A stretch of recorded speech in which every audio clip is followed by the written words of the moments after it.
Saudações geográficas! Aqui quem fala é Edson Maia e esta é mais uma aula de Geografia. A população brasileira. A evolução da população brasileira. Ao longo da história do Brasil, podemos observar um constante crescimento numérico da população. Tal crescimento não aconteceu de forma regular.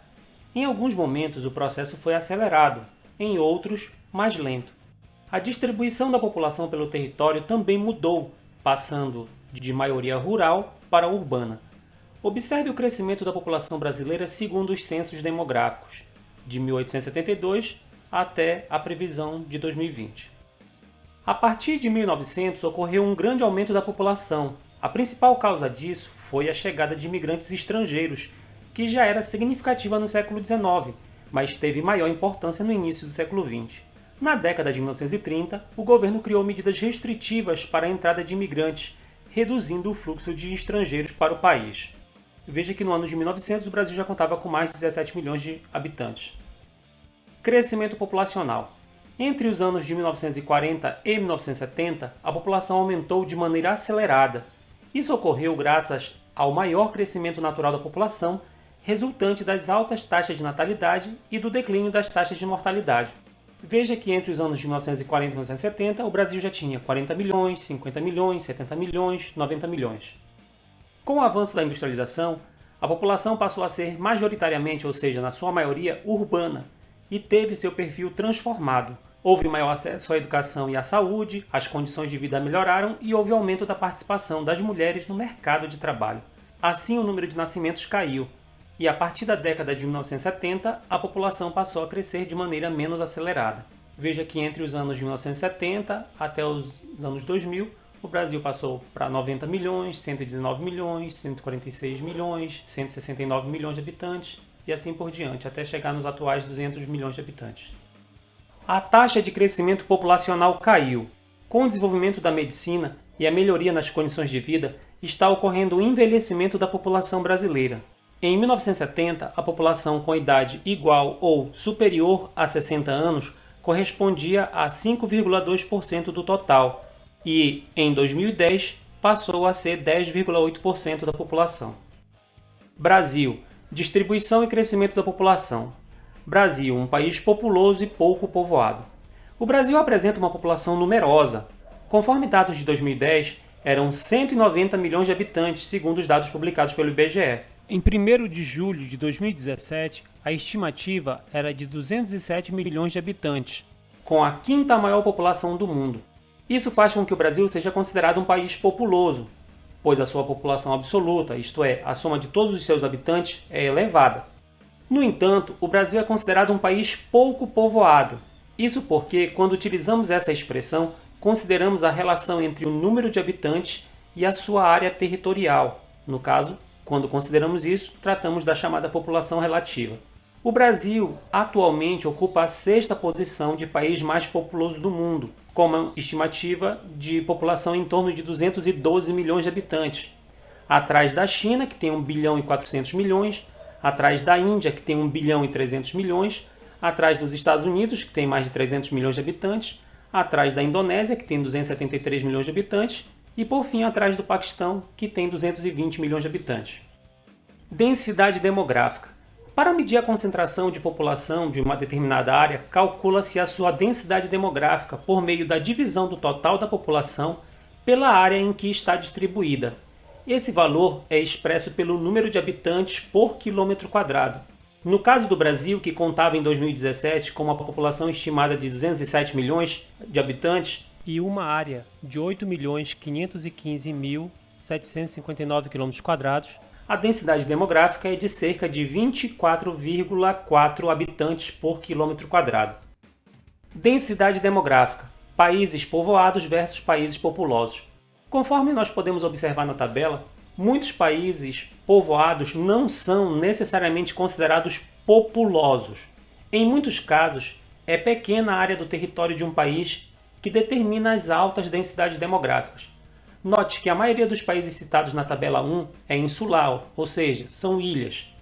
Países como Singapura, Bahrein, Maldiva, Malta, Bangladesh, Barbados, Maurício, que estão todos na sua maioria na Ásia, na Europa ou na África e na América, têm populações em torno de 5 milhões, 1 milhão e 300, 400 milhões, 161 milhões, 200 milhões, 1 milhão e 200, e possuem áreas extremamente pequenas, ou seja, uma grande quantidade de pessoas para uma área pequena. Isso faz com que a densidade demográfica seja alta, ou seja, a quantidade de habitantes por quilômetro quadrado seja maior.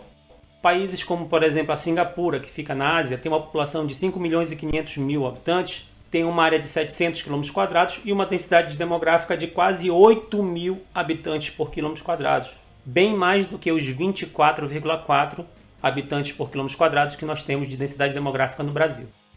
A distribuição da população pelo território brasileiro. A distribuição da população é influenciada por fatores naturais e econômicos que podem ser permissivos ou restritivos ao povoamento. Entre os fatores naturais permissivos, podemos citar de um lado climas amenos e relevos com baixas declividades, e como fator econômico, o dinamismo da economia em uma região. Esses fatores podem formar uma área de atração de população.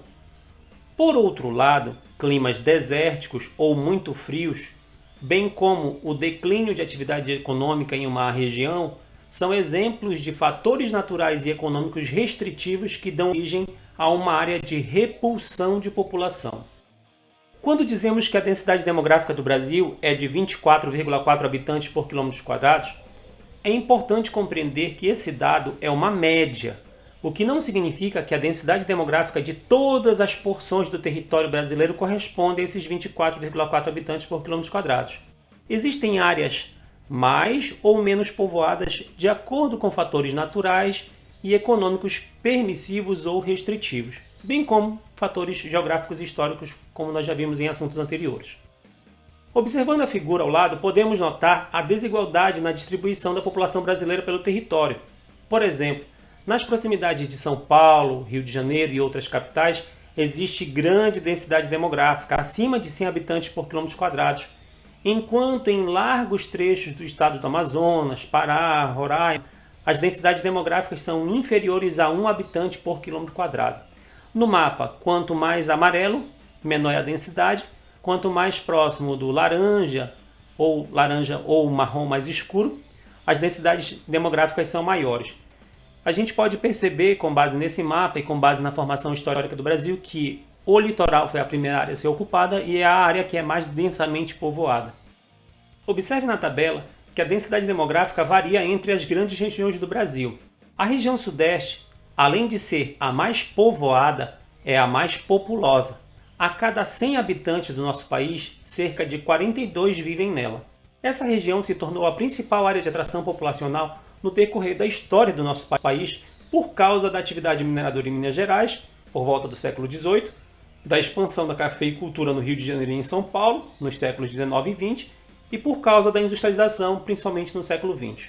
Na tabela nós temos listados os nomes das regiões, as suas respectivas populações no ano de 2017, as suas áreas em quilômetros quadrados, as suas densidades demográficas e qual é o percentual com base no total da população brasileira. O censo. O levantamento de dados que realiza a contagem da população de um país, estado ou município é chamado de recenseamento ou censo. É por meio dele que conhecemos também outras características da população, como a composição por idade, gênero, nível de instrução, etc. Os governos utilizam os dados do censo para o planejamento de políticas públicas. Por exemplo, possuindo dados sobre o crescimento da população e a sua composição por idade, os governos ficarão sabendo quantas vagas nas escolas do ensino fundamental, médio e universitário precisam ser criadas para atender a população. Ou então, quantos empregos serão necessários anualmente para absorver os jovens que entram no mercado de trabalho? Ou quantas habitações precisam ser construídas? Ou mesmo, quantos leitos hospitalares precisam ser criados, entre outras coisas. Vê-se então que o estudo da população tem vários objetivos práticos. Até o ano de 1871, não havia sido realizado no Brasil nenhum censo demográfico. Foi nesse ano que o governo imperial de Dom Pedro II organizou a repartição de estatística para realizar no ano seguinte, ou seja, em 1872, o primeiro recenseamento oficial do Brasil. Até o ano de 2010 foram feitos 12 censos demográficos no Brasil, conforme podem ser observados na tabela ao lado. O crescimento da população brasileira. Há duas causas básicas para o crescimento populacional brasileiro: a contribuição da imigração e o crescimento natural ou vegetativo da população. A imigração. Imigração corresponde ao deslocamento de pessoas ou grupos de um país, que é uma área de emigração, para outro, que é uma área de imigração, com caráter permanente, ou seja, as pessoas saem do seu país e vão para outro. Os europeus, os africanos e os asiáticos que migraram para o Brasil, além dos indígenas que aqui já viviam, são os formadores da população brasileira. Entre os imigrantes que entraram no Brasil, devemos distinguir os que vieram de maneira forçada, como os africanos trazendo como escravos, e os imigrantes livres ou espontâneos, que vieram posteriormente. Desse grupo, os que mais se destacaram quantitativamente foram os portugueses, italianos, espanhóis, alemães e japoneses. Além desses povos, sírios, libaneses, poloneses, ucranianos, holandeses, coreanos e chineses também contribuíram para a formação da população brasileira. Nas últimas décadas, o Brasil tem recebido grande número de imigrantes nigerianos, angolanos e bolivianos. Observe a contribuição da imigração para o crescimento populacional do Brasil, conforme demonstrado na figura. Entre os anos de 1887 e 1930, entraram no Brasil cerca de 3,8 milhões de imigrantes, o que contribuiu para o crescimento populacional do país. Após o ano de 1930, a imigração decresceu, ou seja, diminuiu, assumindo uma importância secundária no crescimento populacional. Entre os fatores que explicam essa queda, destaca-se a Lei de Cotas da Imigração criada pelo governo brasileiro em 1934. Essa lei restringiu a entrada de imigrantes, pois estabelecia uma cota anual de 2% do total de imigrantes de cada nacionalidade que tinha imigrado nos últimos 50 anos. Em anos recentes, houve um aumento expressivo de imigrantes no Brasil, como bolivianos, venezuelanos, haitianos, angolanos, sírios, entre outros. Isso ocorreu em decorrência de vários fatores, como falta de oportunidades econômicas, instabilidade e perseguição política, desastres naturais e guerras em outros países. De acordo com dados da Polícia Federal, cerca de 1,2 milhões de imigrantes vieram no Brasil em 2017, o que representava menos de 1% da população total do Brasil. O crescimento vegetativo. O crescimento vegetativo é a diferença entre a taxa de natalidade e a taxa de mortalidade. Ele também é chamado de crescimento natural ou vegetativo da população. Taxa de natalidade. A taxa de natalidade corresponde ao número de nascidos vivos a cada 1.000 habitantes de um país, estado ou município em um determinado período, geralmente um ano, ou seja, o número de pessoas que nasceram a cada grupo de 1.000 pessoas durante o período de um ano. A taxa de natalidade é calculada dividindo-se o número de nascidos vivos no período pelo número da população existente no mesmo período. O resultado é multiplicado por 1.000 para facilitar a leitura e permitir uma comparação internacional. Ela é representada pelo símbolo por 1.000. Taxa de mortalidade. A taxa de mortalidade corresponde ao número de óbitos por 1.000 habitantes. É calculada dividindo-se o número de óbitos, ou seja, de mortes, em um determinado período, pela população total nesse mesmo período e multiplicando-se o resultado por 1.000. A taxa de mortalidade também é expressa por 1.000. Como exemplo, vamos calcular o crescimento vegetativo ou natural referente ao ano de 2020 no Brasil. Com base em dados estimados do IBGE e arredondando os valores, a taxa de natalidade do Brasil em 2020 era prevista para 13 por 1.000 e a taxa de mortalidade 6 por 1.000, ou seja, 13 menos 6 é igual a 7 por 1.000, ou seja, o crescimento ou a taxa de crescimento vegetativo prevista para o Brasil no ano de 2020 é de 7 por 1.000. Isso significa que, em cada grupo de 1.000 habitantes, a população aumentou em aproximadamente 7 pessoas. Nos dias atuais, o crescimento natural da população é a principal causa do crescimento quantitativo da população brasileira, ainda que esse crescimento venha diminuindo desde a segunda metade da década de 1960. De acordo com o IBGE, em 2015, as taxas de natalidade e de mortalidade do Brasil eram, respectivamente, 14,16 por 1.000 e 6,08 por 1.000. Estima-se que para 2020 as taxas de natalidade e mortalidade alcançam, respectivamente, 12,84 por mil e 6,31 por mil. Natalidade e fecundidade em queda. A partir de 1961, ocorreu uma redução mais acentuada nas taxas de natalidade no Brasil, ou seja, no número de nascimentos. Vários fatores contribuíram para isso. Com a modernização da economia brasileira, representada principalmente pela industrialização, muitas famílias migraram do campo para a cidade em busca de melhores condições de vida, como empregos de maior remuneração, assistência médico-hospitalar, educação para os filhos, etc. Geralmente, as famílias residentes no campo tinham muitos filhos, o que representava mais ajuda no trabalho rural. Migrando para as cidades, diante dos custos e das dificuldades impostas pela vida urbana, os casais diminuíram o número de filhos. A maior participação das mulheres no mercado de trabalho e o aumento no uso de métodos contraceptivos também contribuíram para que os casais reduzissem a quantidade de filhos. A redução do número de filhos constitui uma das principais mudanças ocorridas com a urbanização, ocasionando a queda da taxa de fecundidade, ou seja, o número de filhos por mulher em idade reprodutiva. Na idade entre 15 e 49 anos que é considerada a idade reprodutiva estatisticamente. Para se ter uma ideia, enquanto no ano de 1960 a taxa de fecundidade brasileira era de 6,3 filhos por mulher, nos anos 2000 ela diminuiu para 2,4 e nos anos de 2005 reduziu para 2,1. Em 2015 reduziu para 1,7 e no ano de 2020 ela está estimada para ficar em 1,6 filhos por mulher.